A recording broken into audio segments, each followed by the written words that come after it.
Now, may we warmly welcome Mr. Geoff Mulgan, our keynote speaker, to the stage. And he will share with us the latest trends and best practices in social innovation. Geoff, he is the director of the Young Foundation. He is an internationally renowned thought leader and change maker. He was the founder and director of the think tank Demos, and has served as a director of the UK Government Strategy Unit and head of policy in the Prime Minister's office. He is one of the authors of a very interesting book, which I highly recommend, called Breakthrough Cities.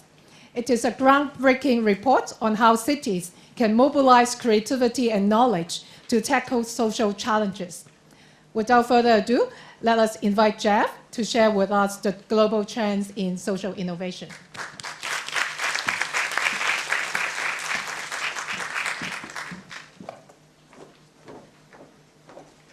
Well, good morning, and very good to see you all here. And thanks to Bauhinia for inviting us to be part of this event with such a wonderful group of people from all parts of life in Hong Kong.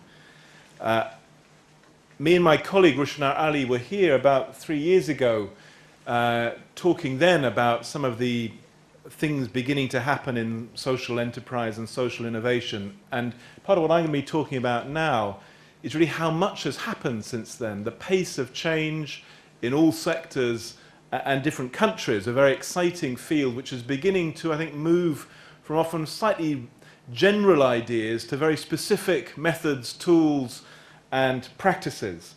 And it's a field where I think Hong Kong is very well placed to be a leader and to be one of the places which really demonstrates new ways of doing things and provide lessons for the rest of the world.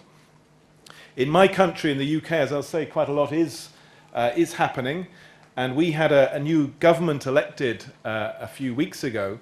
And I think it's notable that the first meeting with outsiders that our new Prime Minister and Deputy Prime Minister held around the cabinet table in 10 Downing Street, and I attended that meeting, was about what they called the big society and all the ways they wanted to promote social entrepreneurship, social innovation, and social change. And I think there will be some quite interesting announcements in the next few months about, again, practical ways of doing that, even though we have almost no money left in Britain, as you'll be aware. In some ways, the good news is this is forcing creativity and attention to social productivity, perhaps more than anything. This afternoon, I'm going to talk in more detail about some of the methods and tools for social innovation, and in particular, some which we've collected in a little book called the Open Book of Social Innovation, and as an associated website. And it's called Open because we want people to contribute their own examples, their own experiences to this, to make it into a shared resource, a sort of Wikipedia of social change. I'm not sure we can bring up the presentation. What I'll say then, and I'll say it now as well, is it's important to recognize innovation is not a panacea. As I was driving around this city yesterday, I was struck again how we do not really want our public servants to innovate too much with traffic light colours, for example. It might be fun to try having them purple and mauve and brown, but chaos would result. Food safety, probably not a field requiring too much obsessive innovation. Everything needs to be thought of in its context.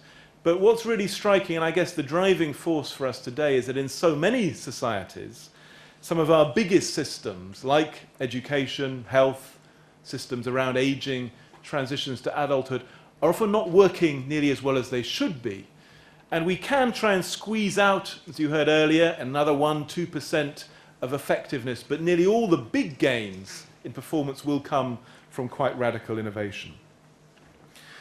In terms of my background and that of my colleague, in a way we've, I guess, got histories of seeing things from two sides. As you've heard, I've worked in governments, and I work now with other governments around the world, including Australia, seeing things from the top down, laws, budgets, programs, and so on. But also in most of our day-to-day work at the Young Foundation, we're usually seeing things from the other end of the telescope, from the bottom up, from the grassroots, people trying to do things with very little money, very little power. And one of, I think, the exciting things about this whole field of social innovation is how do you get the top and the bottom to collaborate more creatively to find better solutions, because neither on their own are usually well able to solve the big problems like aging, climate change, and so on. And I think we've been ever more struck in the last year or two since the financial crisis that although it's important for anywhere to be focused on economic growth, and it's good to see how quickly this part of the world has bounced back from crisis, in a way, this crisis has even more focused attention on how unbalanced our societies are between economic growth and social growth. And you can see that obviously across mainland and China. You can see it dramatically in countries like the USA and the UK. And I'll just give one statistic on America, which I think is perhaps sums this up. Between 1984 and 2005, when America went through probably the greatest economic boom of its history, the proportion of Americans who had no one to talk to about important things went up to 25%. 1 in 4 Americans with all the wealth and prosperity had literally no one they could turn to talk about the things which were most important in their life. Now that is a sign of not just lack of social growth, that is social decline. And what we're most interested in are the practical ways of innovating around some of these sort of issues. Climate change, aging and isolation, problems of waste, poverty, and new problems like obesity, which are really challenging the health systems of the world and require really thinking which cuts across transport, planning, healthcare, schools, and so on. Now, our background comes in part from the influence of this man, Michael Young, who was a very influential policymaker in Britain. He helped to create the welfare state after 1945 in Britain and the economic planning system of the UK.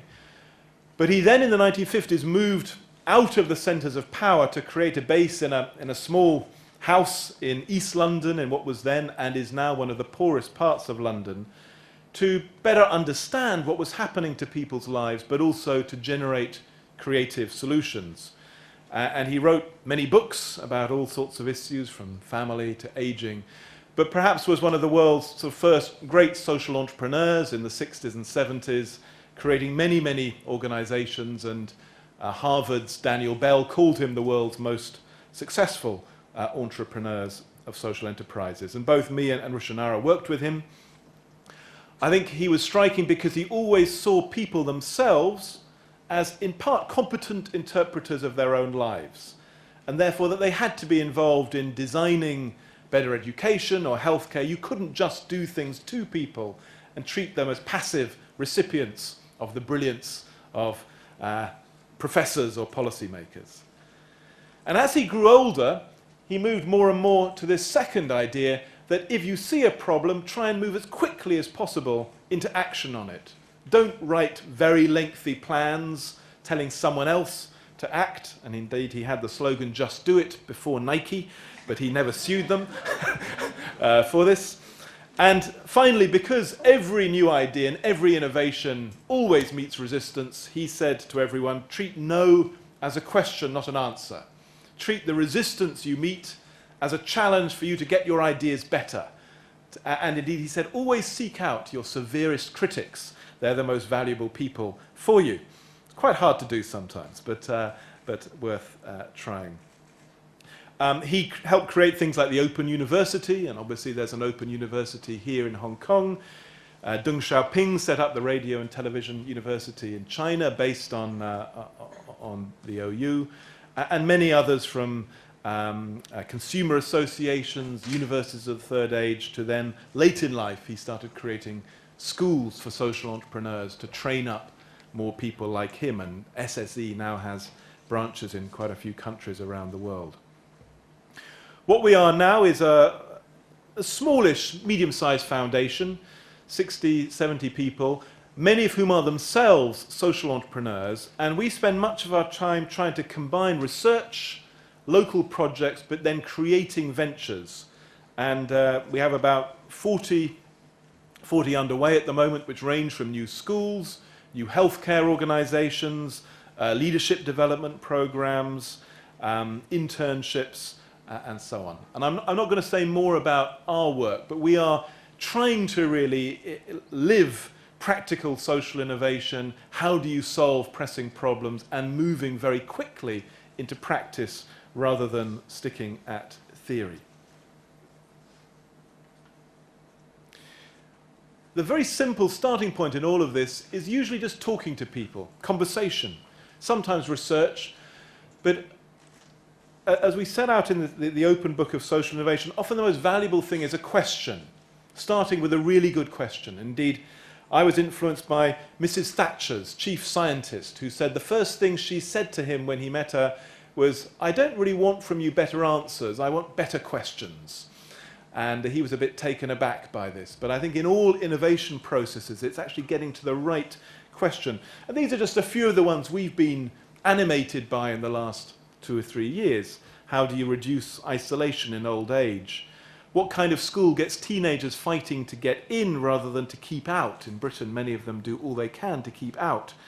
What makes people happy? We've been running a series of experiments on happiness. And then always trying to turn these quickly into practical ventures and projects. So this field clearly is social innovation, and I'm going to say a little bit about what it is and then some of the global trends.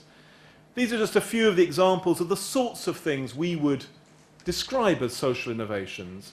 And as you can see from this, they range from ones coming from small community organizations to others which are really about business, say carbon trading, microcredit, some which are very much about government, for example, charging for road use, and many which cut across the boundaries of the two, such as co-production methods. Wikipedia is a sort of non-organization, as are quite a few in this space.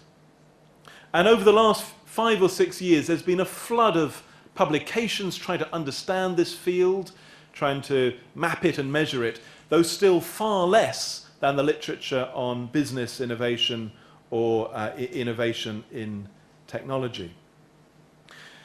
We've tried various definitions of what this is and ended up with a very simple one, which we offer here. You can find in some of the literature very lengthy alternatives, but we're really interested in social innovations as innovations that are social both in their ends and in their means. That means innovations which meet social needs, that's the ends, which really do make people's lives better, richer, more supported, but are also social in their means. They leave behind a stronger capacity of people to support each other, of a community, a society to act. And so we can come back to definitions if you like. This one we feel describes the heart of all the different examples we gave beforehand. The more we've looked at this field, the more striking it is for us that the field we're talking about, which schematically, let's say, is this grey space, actually cuts across the state, the market, the household, and classic voluntary sector, grant economy, whatever you want to call it. And indeed, many of the most interesting things are happening on the boundaries of the sectors. I think 20 years ago, we'd have thought of social entrepreneurship as really just about, as it were, the grant economy, civil society. But that's no longer appropriate. And in a way, one of the reasons the language has moved from just social entrepreneurship and enterprise to social innovation is a recognition that we have to think much more systemically. And many innovations begin, in fact, in the household, in informal life. For example, new models of recycling, or organic farming, or disabled people providing support for each other in new ways. They then move into the grant economy, and then often move later into the public sector or the market. And unless you see the whole picture, you don't see the dynamics. Why is this field becoming important now? I just highlight three main reasons. I think governments are going through many, many different changes in many countries, but all are realizing that they need to mobilize different kinds of knowledge to be effective. And many are being forced into much more attention to their own innovation by fiscal pressures, the need for productivity gains, whether it's in prison systems, public transport, or health. Perhaps less obviously, I think, is a second driver of change. We have pointed out that if you think of the shape of the economy 10, 20, 30 years from now, in almost any scenario, the biggest economic sectors will include health and education and care and environmental services. Quite different from the 20th century economy, which was all about perhaps cars and steel, financial services, retailing, and so on. We're moving to a different kind of economy, which is much more about care, about relationships, as well as commodities. And I think many in business haven't quite understood this, perhaps, though some businesses are living it all the time. And this means the dominant economic sectors are ones where all players, state, civil society, and business are involved, and different innovation models will be needed. The US is probably the extreme example. In the US, 17% of GDP is healthcare, and if the Congressional Budget Office is to be believed, by 2080, healthcare will be 48% of GDP. Now, they say that figure partly to frighten people, and it probably won't be half the economy, but it still will be a lot. And then finally, civil society, I think, is becoming more and more engaged in economic activity, job creation, and usually social business in some form is 3, 5, 8% of the economy. In the UK, there are now 62,000 social enterprises, turnover of £24 billion. Our cooperative sector, which had been in decline, now £28 billion turnover. Big players, and they've survived better from the recession than for-profits. I'm going to quickly go through a few examples of things which are happening in this space to support social innovation. This is just a very quick series of ones, and you can obviously Google any of these. Since we were last speaking here, a whole series of new innovation funds coming up in the public sector, supporting service innovation, not just technology. In Finland, Tekes and Citra financing healthcare innovations, innovations around aging. The RIFs I'll talk about in a bit later. In the US, a $650 million education innovation fund. In Europe, a €4 billion equal program around job creation and social innovation. We're seeing other experiments. Aalto University in Finland wants to be the world's first innovation university, combining 3 universities in a new multidisciplinary, practical project-oriented model. In Bilbao, the city which is almost a showcase of regeneration with its Guggenheim Museum, they're building now a social innovation park, where in the late 20th century it was all science parks. Many places creating innovation teams. I think you had Mind Lab here a week or two ago from Denmark, which is a good innovation team across 3 departments of a government. The White House has an Office of Social Innovation reporting to the President. Lots of innovation policies, such as personal budgets in care, feed-in tariffs for energy, policies deliberately designed to accelerate innovation through a particular policy lever. Lots is happening in participation. The City of Seoul has an imagination bank, which gets tens of thousands of ideas coming in from citizens, and quite a lot of them are put straight into effect by the city. New Zealand went to an extreme where it actually put new police legislation on the web as a wiki, so anyone could amend legislation. They took it down after 6 weeks, and that might have been a radical step too far, but variants of that are being done now in patents and patent decision-making in the US. In Europe, one of the most striking things happening is a quite radical shift in thinking about R&D policy. So late last year, Europe commissioned a business panel to report on future innovation policy. And they probably expected the usual recommendations, more tax credits, more finance for pharmaceuticals and computing and so on. This was the first sentence of the report they came out with. We propose to base EU action on compelling social challenges, to finance venture and social innovation funds, and transform the public sector, engage the young and old in new types of partnership. And the President of the European Commission is following this through. The head of R&D in Europe has really bought into this idea that R&D policy now isn't just about stuff, hardware, it's actually about social change, service innovation as well. I think no other part of the world has quite got there, but I think that's the direction of change. Lots is happening in the private sector. Here are just a few interesting examples of private sector social innovation. Vodafone, the mobile phone company, did one of the best, I think, starting in East Africa, called M-Pesa, which created a bank using mobile phone technology. It now has, I think, nearly 10 million users, including 500,000 in London, using the phone as a very cheap banking tool, initiated as a social venture, not as a pure commercial one. Grameen from Bangladesh, collaborating with companies like Danone, BASF, and quite a few others now on corporate NGO collaborations.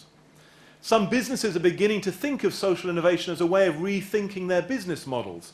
Air New Zealand, an interesting example from the air industry, mobilizing its staff to think creatively about service redesign through a social and environmental lens. How can they reorganize the food they serve on the airline, the sort of tourism they promote, and so on, in very energizing ways, which have helped them not only become very profitable again after a period of loss, but also win plaudits in the whole community for being far beyond classic CSR and integrating social innovation into the core business. And there are ventures like Kiva, probably some of you donate through or loan through Kiva, Triodos and others. This was a report from the OECD a few months ago called The New Nature of Innovation, arguing that companies now realize that these big challenges like climate change, clean water and so on constitute huge new markets. And it suggested corporate social innovation may be an important new business area for private companies and a core driver of innovation. And the OECD is about to publish its sort of big synthetic report on innovation policy as a whole, which will reinforce this message. I think they're, again, some way ahead of most governments, but this is the direction of change. Lots of examples from the third sector of social innovation. I think I'll just skip over these. And perhaps just mention too the household, which is not talked about all that much, but very interesting things happening in mobilizing the household as a space for innovation. A British example is NetMums, a group of mothers coming together on the internet to share experiences and so on, has now become quite a powerful force to the extent that during our general election, all the party leaders had to do NetMums interviews to be taken seriously. San Patrignano is a model of drugs treatment, which essentially creates a kind of household for drugs treatment.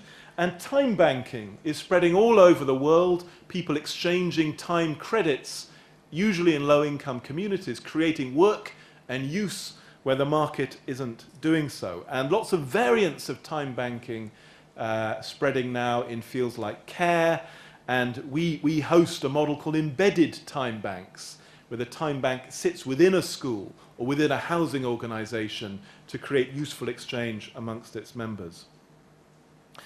Now, if you're interested, there are many more of these examples on SIX, the Social Innovation Exchange website, which is the sort of global partnership which a large number of organizations around the world have created to speed up the sharing of practice, examples, and so on. Much of this looks very good, but I would say I think we're still far short of where we should be, despite the speed of progress. We still lack in this field anything like the institutions we have in science or business and medicine. In science, for example, a typical government will be investing 1–1.5% of GDP in public funding of scientific innovation very strong institutions in universities, technology transfer, venture capital, and so on. Very little quite comparable in the social field yet. We don't quite have yet the agreed concepts, methods, tools. This is one of the jobs of universities. And I think there's still some work to be done on the boundaries with related concepts, like social enterprise, entrepreneurship, and so on. And I should say, in relation to that, many social enterprises are not particularly entrepreneurial or innovative, and some social entrepreneurs don't end up creating a social enterprise. They end up creating a for-profit or a public sector body. These three worlds overlap, but they are slightly different. And at the moment, we can see all of these different fields trying to contribute to this territory. They're the professions, the teachers and doctors and so on. There's the design world and service design companies. There are user groups and social movements. There are policy makers, social entrepreneurs, the big consultancies, all trying to offer their ideas on what really works and what doesn't. This afternoon, we're going to talk about how we've tried to distill some of the insights from these different groups into a clearer, consistent framework for thinking about the processes of social innovation. And I won't go into this in any detail now, but broadly what we've tried to do is to break the process into 6 sort of stages. They're not always consecutive stages, but it helps to bring clarity to bear. And if you are a part of government or an NGO, it is quite a useful frame to think, what are the things which you use to prompt your own innovation? How do you get a sense of where things aren't working, perhaps where your customers are least happy, or where there's the biggest cost pressures, or where there's some new technology which you could be using? How do you then translate that prompt into really creative proposals? How do you make sure you have 20 options, not 2 or 3 options to play with? How do you then turn them into workable prototypes you can try out on a small scale? So if they fail small and not big. How, if they work, do you sustain them? Do you create a viable business model, as Florence was just saying? And then how do you scale them? And ultimately, how do you do systemic change? And on this, sorry, whoops, lost it. And on the 6 website, we have about 550 of these different methods set out for use.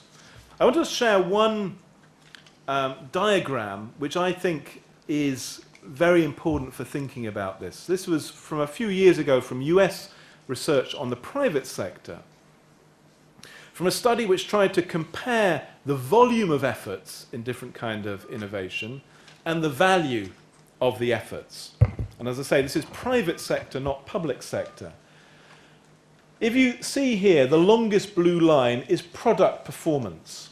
And basically that was saying most of the effort of the R&D teams went into, in some ways quite classic R&D, into the thing, the product, the physical stuff.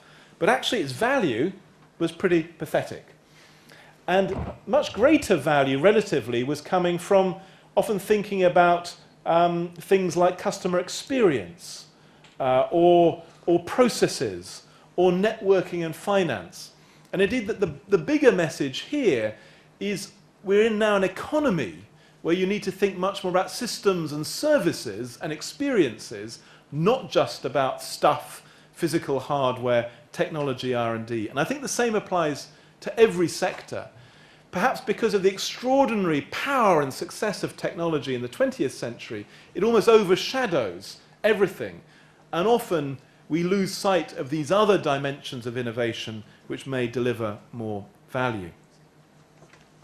What I'm going to do about a minute or 2 each on is just give you 7 examples of what I think are quite interesting innovations in innovation.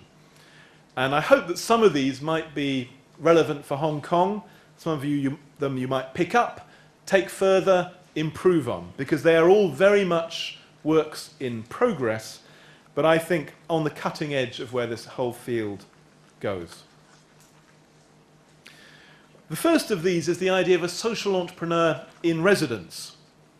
And this came about from, in fact, initially from discussions in China, oddly enough, where our question was, how could we get a better relationship between government, which is often commissioning and paying for services, and social entrepreneurs who feel often a bit powerless and weak and are hammering on the door to get support. And this idea said, well, let's actually put the social entrepreneur inside the government. So the social entrepreneur in residence has first been introduced in Birmingham and London, and they sit inside the health service in the same corridor as the chief executive in charge of commissioning.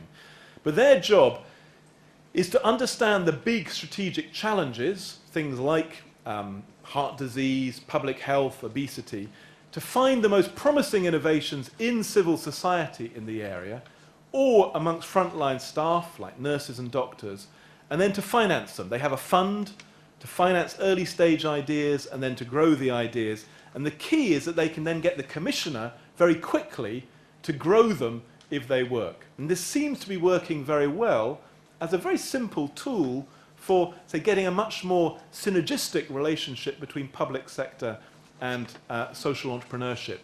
And we're trying to spread this now to a number of other municipalities, big cities, for other fields like education, youth services, and so on. A second, slightly more complicated example of an innovation in innovations is social impact bonds. And this, we first promoted 2 or 3 years ago, the idea of an investment vehicle for investing in social outcomes, like, again, better health, better education. And criminal justice is where this is moving fastest. If you look at this diagram, the basic idea of a SIB is that money is raised for an investment. That money may come from philanthropists, from commercial investors, or from one part of the public sector. Is then invested through a consortium of private and third sector organizations. And then if they achieve certain outcomes, central government makes repayments to the original investors. So in one example, it's people coming out of prison. People come out of prison, and if this consortium can reduce the numbers of them who come back into prison 2 or 3 years later, central government shares the savings for it in the form of a repayment to the investors. Now, prison in Britain costs about £40,000 a year, so let's say 400,000 Hong Kong dollars a year. Half of the savings for that go back to this group. We're also experimenting with this for youth justice and for hospital readmissions for older people. So if you can reduce the numbers of older people who come out of a hospital but then come back in 6 months or a year's time, you share the savings. There are many, many other variants of this, and we think it's worth experimenting with creative new financing tools. This comes from last week, from our data analysis of Ministry of Justice data on savings per person and reductions in prison time. As you can see, a nice straight line, which is the fundamental economics of this concept. And all of these depend too on academic research, and this is a series of the meta-studies on how different packages of intervention can change reoffending rates. And that's the second last column. You can see the sort of percentages which can be achieved if you use the right methods, usually around 20%. And the reductions in custody days. Now, for every kind of social impact bond, there's an equivalent analysis of where can you achieve fairly substantial impacts with a strong evidence base and a metric of success. In this case, it's custody days. The third example I want to give is crowdsourcing. Lots of interest in how do you mobilize creativity of the whole population in solving ideas. Some very surprising examples of this, like the Haiti earthquake a few months ago, where crowdsourcing experiments were used for designing new technologies to speed up the flow of support. I wanted to share one example which we've been hosting in Britain called social innovation camps. And these are camps which bring together over a weekend, usually about 60 or 70 web designers and software programmers come with about the same number of people who are very much like you, an audience from public sector, NGOs, social entrepreneurs. They're set a series of challenges, and then by the Sunday evening they have to have live working websites which meet a social need. And then there's a small prize for the best 3. One example of this is, you can see at the top right, Enabled by Design, which is a web platform for disabled people to collaborate together on product design. The second one of these camps had a whole series of ideas around public transport and how you could improve public transport experiences and stations. There are literally hundreds now on the SI Camp website if you're interested, and this has been done in Australia, in Georgia, Slovakia, Canada, and around the world. A very simple device which achieves in a weekend what otherwise might take a year or so, essentially a kind of crowdsourcing. Financing, I'm going to very quickly go through some of the new financing tools. Lots of new kinds of bank appearing for social innovation and social enterprise. In Italy, there is a whole bank now just for social enterprises called Banca Prossima. And the Rockefeller Foundation is funding a whole network focused on global impact investing. One of our roles at the Young Foundation is we've been appointed advisors to a network of regional innovation funds in the health service. In total, about probably 2.5 billion Hong Kong dollars, so quite large sums of money. And we've been trying to synthesize for them a much more sophisticated range of funding tools for them to use within each part of the health service. You can see some of these. So much of it is about using stage gate investment in ideas, from early stage ideas through to growth. We're using prizes in some cases, so there are prizes for ideas coming up from doctors and nurses and social enterprises. We're using social impact bonds, advanced market commissioning, which I can come back to if you're interested, and a range of others. But we've been trying to, say, link together with the other funds around the world to really accelerate the sophistication in financing tools, and also to be able to analyze better how the different kinds of financing tool can impact on productivity. And this has been one of the big missing bits from the other funds around the world, is a lack of clear analysis on impacts of different financing devices on public sector productivity. A fifth example is design. Lots of interest from around the world in using design tools for social innovation. And I think there's a lot to be learned from the best of design method, which often starts from the user experience, often with ethnography or videos, seeing what things are like as you go through the experience. So a very simple example came up at an event we had a couple of weeks ago. If you enter hospital and you're sick, you're usually lying on a trolley and your view of the hospital is of ceilings. It never occurred to any hospital to put nice pictures on the ceiling. Very, very simple ideas can come. And then the other virtue of design is moving quickly to rapid prototyping, trying things out fast. And there are some good examples from around the world. In the US, the Mayo Clinic in health.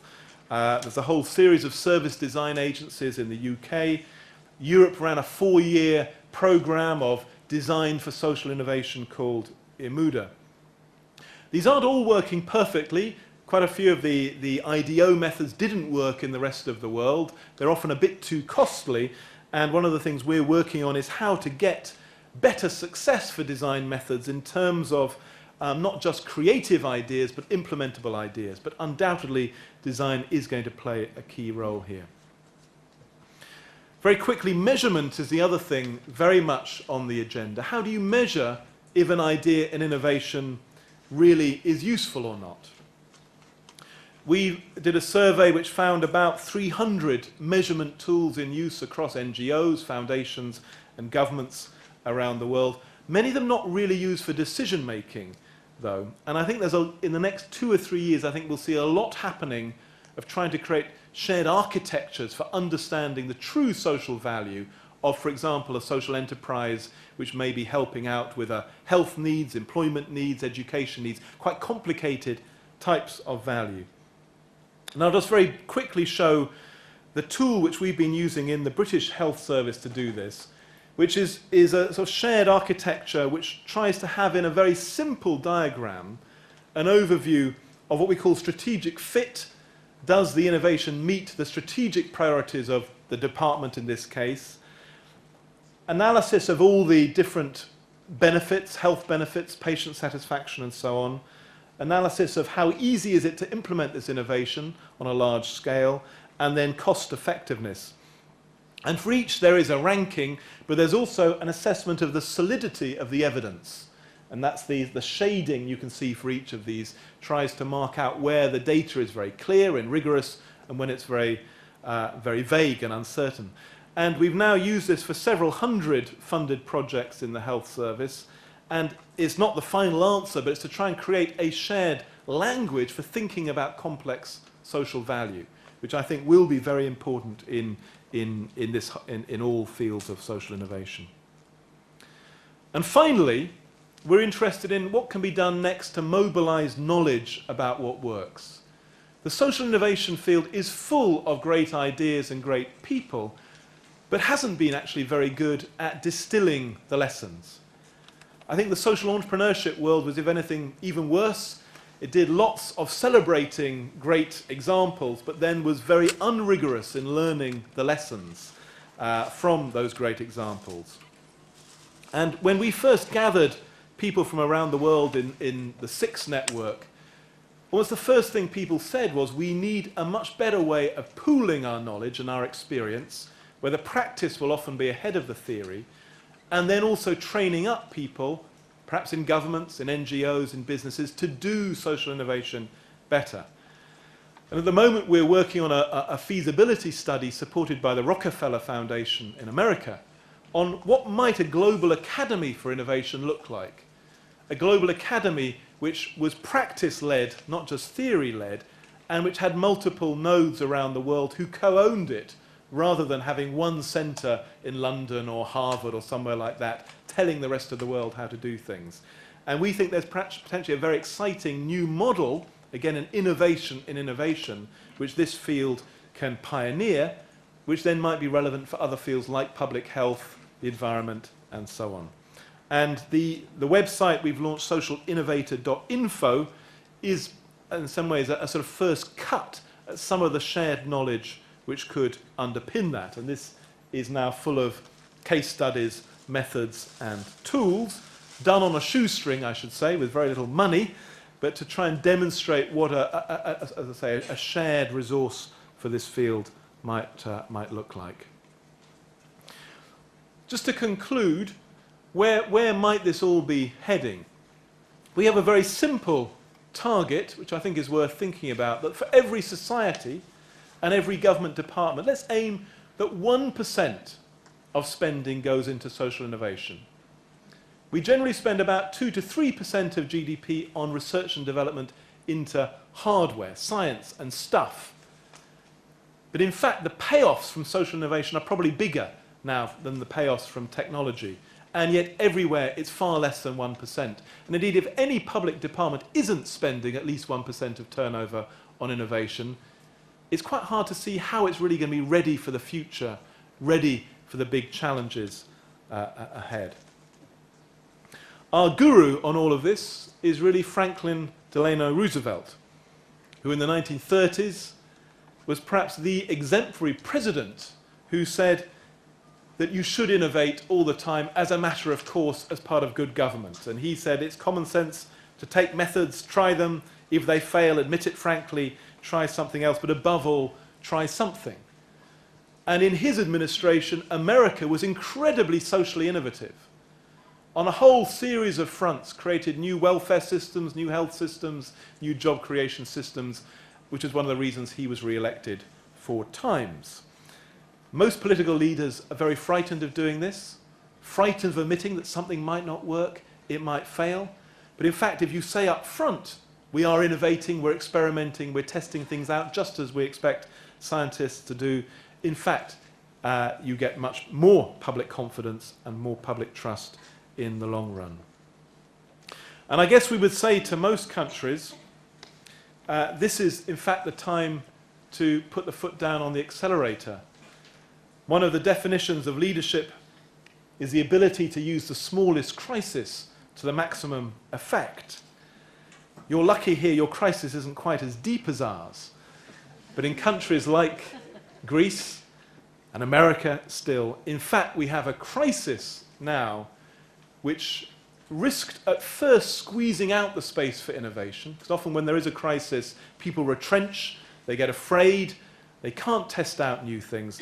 But in fact, we're seeing the opposite beginning to happen, which is the really good leaders realizing the depth of the crisis means we've got to move even faster to new ideas and new models and seek out the 30, 40, 50% productivity gains, not just the 1 or 2% ones. And that's where I hope that you can be leaders as well and use the extraordinary mix of entrepreneurship, capacity, resources, intellectual and otherwise, you have in Hong Kong to show us the way in solving some of these problems. Thank you.